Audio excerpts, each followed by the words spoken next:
let me show you what I do to make trading stocks easier for myself. And this is a very proven method. This is not some sort of like mystical secret that I've discovered. All traders, well, let me take a step back.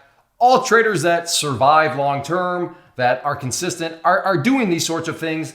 And like I said, I'm not trying to proclaim like this is some sort of great discovery, but when you actually think about it within the context of everything, I mean, it makes perfect sense on why it would actually be helping out. Now, before I go to my desktop and I'm going to show you exactly what I do and how it kind of looks and how I walk through it with my personal platform, let me just set up with you the overarching context of how the stock market works. Now, this could be applied to other markets, sure, but mainly I'm going based on the stock market and if you're looking to day trade within it. So day trading and stock market, the core driver here for what I'm about to talk about. And I'm also in Michigan, which is the Eastern time zone. So I'll be talking in Eastern time zone. So if you want to adjust this to whatever time zone you're in, that's fine. But again, these times will be based off Eastern time.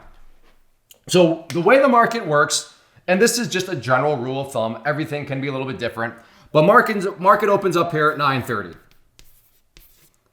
So 9:30 a.m., the markets open up, and this right here, I'm changing to green. I mean, this is prime time, okay? Who remembers Deion Sanders, all right? So prime time, meaning you have all sorts of volume. You have all sorts of liquidity. There is all sorts of action going on. Stocks are flying all over the place. It is a very, very active time in the market. Extremely active. I mean, it opens up and then boom. You have orders that were sitting overnight executing. You have all sorts of different dynamics all going on at once. And then of course you just have traders. So there is also a self-fulfilling prophecy, component to this, because here I am talking about, hey, this is a great time to trade. So a lot of people hear that, and I mean, it's true, but I mean, it's just the self-fulfilling prophecy adds that more, kind of kerosene to the flame that's already there. So again, you have people that have placed orders from overnight, and then their brokers don't allow things to operate during pre-market trading. So those orders are going off, self-fulfilling prophecy. You just have everybody going until this time right here at 10 a.m. So at 10 a.m., that's where things are still good. So don't get me wrong, they're still good, but they are less good. So again, 10 a.m., less good, but they are still good, all right? So prime time, and then things become less good. Now, less good in what regard? Well, volume begins to decrease. So up here, we basically have what's going on. Again, general rule of thumb with volume. So this is representing volume. And then as the day goes on, this is what's occurring. Meaning volume itself is beginning to drop lower and lower. And when volume drops, you can get a lot of choppiness and whipsaws, and things just don't become as predictable as they were when you have a whole ton of volume and things are moving very fluid, patterns are working out beautifully. And that's just, like I said, this is not any sort of like, oh wow, Clay, you discovered something. I mean, any trader with, even a little bit of experience is gonna know what I mean by this. So the reason why it's becoming less good is because volume continues to drop down further and further. But there's the little thing that I do, and it's just a routine that I've developed over the years. I just remember to do it. Maybe when you're first doing it, perhaps set an alarm for yourself so you can remember to do it. But at this point right here, I do something very specific with my approach to the market. And it's small, but when you stop and think about it, it actually makes a very big difference. In fact, it makes 100% difference in regards to the timescales and such that you're looking at. So with this being the context, knowing that at 10 a.m., things become less good, but still tradable. So I would definitely still, for me, I'm looking to be trading for the first 90 minutes. So in my mind, the first 90 minutes is great. But in the perfect world, if I can be done by 10:30, which again gives me the first hour, that's even great. So obviously, if the markets open up at 9:30 a.m. and at 10 a.m., that still gives me 30 more minutes before I'd ideally like to be done. So in fact, so over here is representing the endpoint, but the hour of prime that you would want, and then you hit, the half hour of the prime time that you'd want, but here is still good. But I want to focus on, as we go to the desktop, what I do at that time. And like I said, I'd encourage you, I'm not saying it's a holy grail, but hopefully I can convince you to at least give it a try.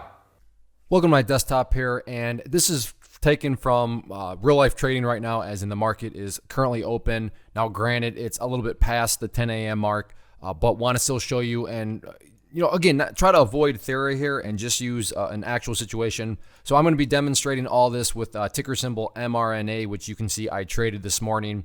And let's just go back here and look at the first portion of the day. Actually, let's just do this. So right here was the official open on the day. This is the 1 minute time frame that you're looking at right here. So 1 minute is the time frame, and you can see down here the market started right there and volume started right there. So at that point, what you have is the first 30 minutes right there. So take note of all that volume, right? Good amount of volume. And then look what happens quite literally right at that 10 a.m. mark. Now compare the volume from that point going forward. You can see it is much, much lower. Now, is it low to the point where you just can't make money anymore and there's just no way you can make trades?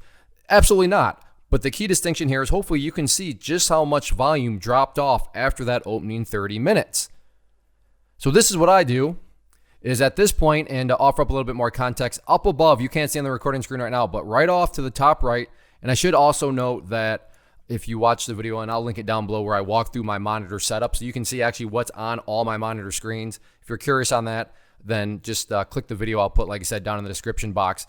And you'll see exactly where I just pulled this box down, or this chart down from. But you can see right here is actually the 2 minute. So again, this chart over here is the 1 minute. This right here is the 2 minute. So I am always watching the 2 minute as a secondary viewpoint during that first 30 minutes. But after the 30 minutes, expires in the market, after it becomes 10 a.m., then this is what I do. And it's nothing fancy. I go over here and I click that right there, and you can see it. I actually drop down and I change this to the 2 minute chart. Then over here, I'll come over and I'll just change this just to the 1 minute to keep an eye on it. But at this point, I really don't look at that chart anymore. Maybe it's a habit out of anything else, because right over here on my other monitor, I'll drag it over, I also have the 5 minute. So at this point, from 10 a.m. on, it is basically the 2 minute, which again, I just changed that to, and then the 5 minute, which is what I'm looking at. You could probably argue that the chart up there that I changed to 1 minute is just wasted screen space. And like I said, that might be a winning argument. But like I said, every now and then I'll kind of glance up at it. But at the core, at 10 a.m., change that to the 2 minute, and then you also just start to factor in the 5 minute. And that is how it just helps out, because now things become a lot smoother. You look over here, and I mean, of course, and this actually goes to show the whole volume thing that much better, but I mean, check out the volume during the first 30 minutes. Big volume. And then after there, volume drops off quite a bit. But by just changing that to the 2 minute, it helps to smooth things back out. And then again, you combine that with the 5 minute time frame, and it just helps to make things that much clearer to see, and just makes life a little bit easier to see as a trader. So that's how I work it out. Literally nothing complicated. It's just clicking the mouse, right? It's clicking the time scale right here. It's saying, I want to change this. So again, starts off at 1 minute. So at 10 a.m. or right around there, just come right there, 2 minute, and it's as simple as that. So by no means is this some sort of complicated system. By no means does this really take an immense amount of time out of your day. No, it's very, very straightforward. So let's go back to me at the chalkboard. I get it. Very, very small thing. But like I said before I went to my desktop, I mean, it's 100% difference, right? If you're looking at the 1 minute and then all of a sudden you double that, again, a double is a 100% move to 2 minute, you begin to still keep things as smooth as possible. Because what I've discovered and what I've noticed is that 10 a.m., those 1 minute candles, they just get a little bit too choppy, like I was saying. So just little things like that. Now, you are more than welcome. Maybe the lowest you go right there is 5 minutes. So maybe at the 10 a.m. mark, you go from 5 minutes, and I'm just totally making this up, to maybe 15-minute time frame or the 10-minute time frame. Like I said, you are more than welcome to experiment with this however you want, but it's the general philosophy, it's the general framework here that I'm trying to get across, is you need to be aware of the volume situation, as time goes on, because volume drops, things get a little bit choppier. So a very nice way to smooth it out and make your trading easier is just to increase these time frames a little bit. So hopefully this helps out. Hopefully this kind of opened your eyes and gives you a new little idea. And it can maybe help you out. Maybe if you've been struggling in your trading, maybe it just has to do with you're starting to get chopped to pieces because you're still trying to use these low time frames during parts of the day where they don't really apply. So give it a try and see how it works out for you. If you did enjoy the video though, before you go, and if you'd like for me to keep on making videos like this, a quick, easy way to do that, just hit that like button. Also leave a comment down below, questions, suggestions, anything. I do read comments. I will reply to them. If you've ever seen it in my other videos and you've looked in the comment section, you'll see that I do reply. And then finally, if you enjoy the channel as a whole, so check it out. There's live trade videos. There's other videos like this. Then be sure to hit that red subscribe button. I'd love to have you as a subscriber to the channel. But yeah, get out there, give this a try, and I think you're gonna notice that trading becomes a little bit easier because the price action smooths out a bit more, and that's very important for us in terms of analyzing and putting together our trade plans.